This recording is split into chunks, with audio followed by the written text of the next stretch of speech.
bahwa bansos itu bukan bantuan. Bansos itu adalah pemenuhan hak masyarakat yang diperintahkan oleh Undang-Undang Dasar 1945. Tetapi kalau udah 9 tahun kita tunggu-tunggu pohonnya berbuah dan tidak kelihatan buahnya, malah kelihatan semakin banyak orang miskin di negeri ini, dan itu tergambar dari makin meningkatnya bansos yang diberikan, maka sejatinya seorang penguasa itu sedang menunjukkan kegagalannya dalam memenuhi janji kemerdekaan.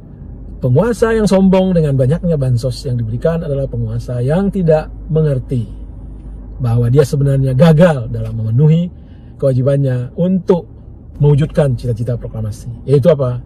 Memajukan kesejahteraan umum. Janganlah bansos ini dipolitisasi seolah itu heroik tindakan penguasa.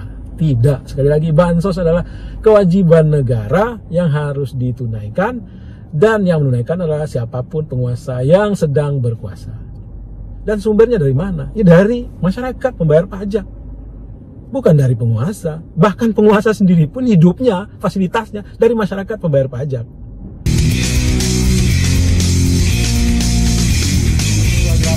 Ketemu lagi kita di channel yang perlu dibagikan informasi gratis tidak bayar. Subscribe. Assalamualaikum teman-teman, apa kabar? Mudah-mudahan Anda selalu dalam keadaan sehat. Bagi saya ingin hari ini kita membahas soal bansos. Bansos yang saat ini lagi banyak didiskusikan orang, baik itu di warung-warung kopi, di sosial media, maupun di diskusi-diskusi resmi. Tapi sebelum kita masuk mendalam apa yang dihebohkan oleh orang tentang bansos, bagi saya ingin kita memahami dulu apa itu bansos.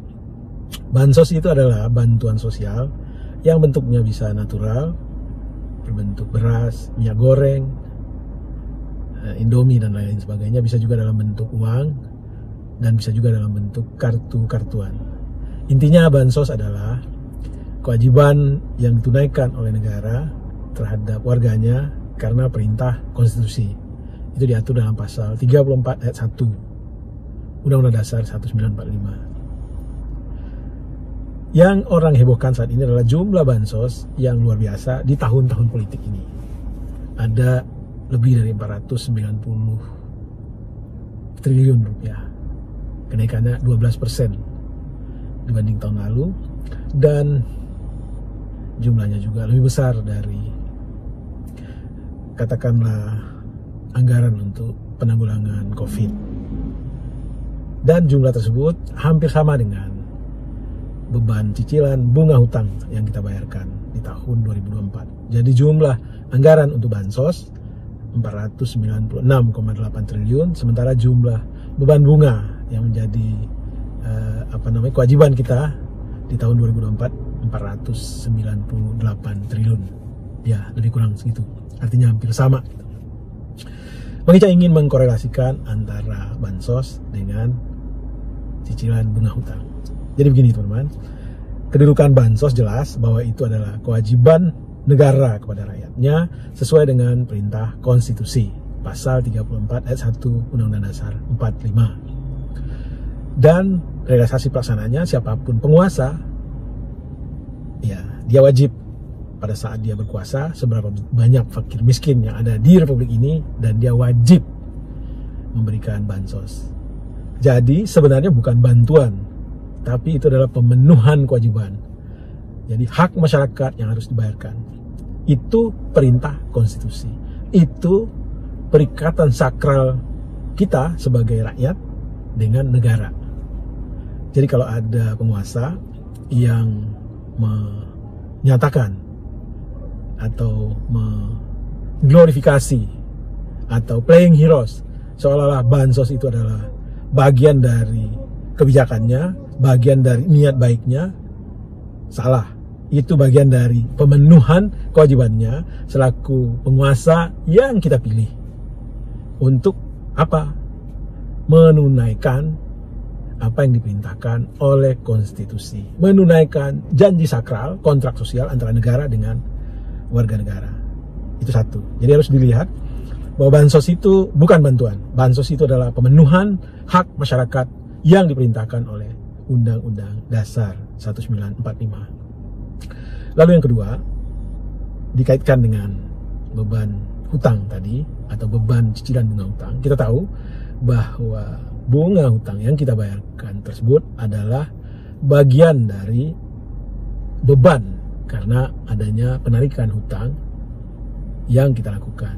Dan penarikan hutang ini kalau sifatnya produktif tentu akan tercermin dari semakin sedikitnya bansos. Kenapa? Kalau hutang produktif artinya ada peningkatan kesejahteraan masyarakat, kesejahteraan umum, ada peningkatan.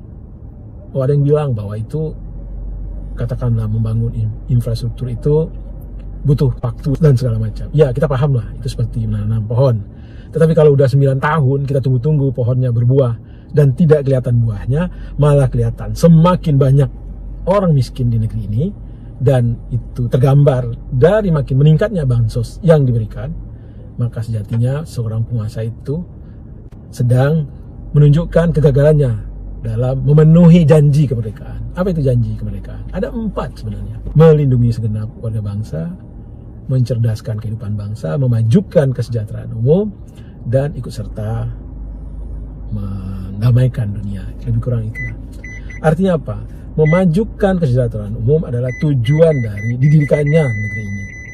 Itu perekat utama 4 hal itu yang ada di pembukaan Undang-Undang Dasar 45. Lalu jika sekarang jumlah bansos meningkat, artinya fakir miskin dan orang terlantar makin banyak di negeri ini.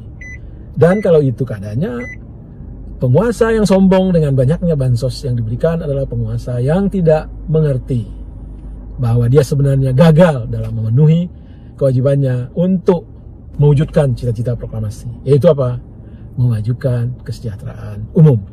Jadi sekali lagi, beban bunga hutang yang hampir 500 triliun dan itu hampir sama dengan jumlah bansos yang diberikan, itu berkorelasi, menunjukkan bahwa hutang yang dilakukan tidak produktif.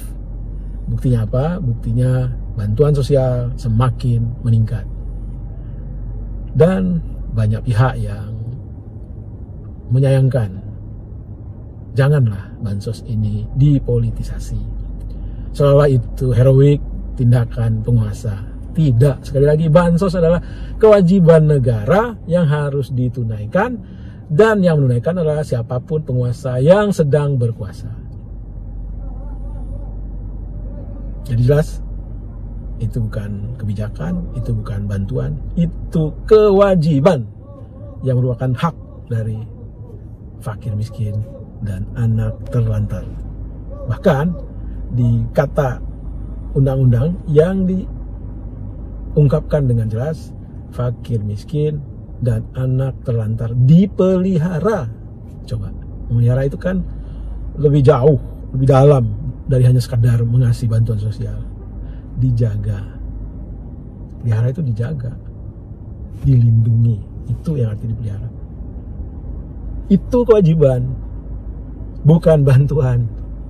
Jadi bansos, kalau memang benar data orang-orang ini adalah orang-orang miskin dan terlantar, maka dengan jumlah yang diberikan itu masih belum memenuhi kata dipelihara.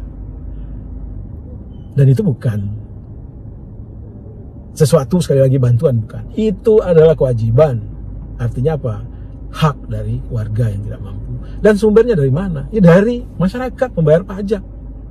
Bukan dari penguasa. Bahkan penguasa sendiri pun hidupnya, fasilitasnya dari masyarakat pembayar pajak. Jadi ada satu satir yang disampaikan oleh seorang profesor di Singapura sana, orang kita sebenarnya, Profesor Jules Picard ya, kalau kita nggak salah. Ini nih satirnya, yuk kita dengar. Ada kades yang nggak tahu malu, pakai uang urunan warga desa buat ngasih sedekah atas nama dia, biar dianggap dermawan, biar anaknya yang baru lulus SMP didukung jadi sekretaris desa, semua warga jadi dongkol. Ya, ini satir yang cukup sadis. Ya, teman-teman, itu tadi kicau pendek kita soal bansos. Saat ini Bang Kica sedang ada di sekitaran Sarina Tamrin, menunggu cucu pulang les. Dan ya, inilah bagian dari kegalauan Bang Kica di tahun-tahun politik ini. Jangan lagi ada politisasi terhadap bantuan sosial yang sejatinya itu kewajiban negara yang harus ditunaikan oleh siapapun penguasa. Itu hak dari yang menerima, bukan bantuan. Jadi kalau beretika nih penguasa, siapapun penguasa nanti, tulis di bansos itu, ini pemenuhan pasal 34 ayat 1 Undang-Undang Dasar 45 yang sumbernya dari pajak yang dibayarkan oleh masyarakat. Gitu. Bukan seperti pepatah orang Medan, sapi punya susu, Bengali punya nama. Enggak banget lah, enggak banget. Ya, demikian kisah pendek. Mudah-mudahan kita semua selalu dalam lindungan Allah SWT. Dan mari kita sambut 14 Februari 2024 dengan riang gembira, cerdas memilih berdasarkan akal waras, bukan perasaan. Wassalamualaikum warahmatullahi wabarakatuh. Salam sehat dan bahagia.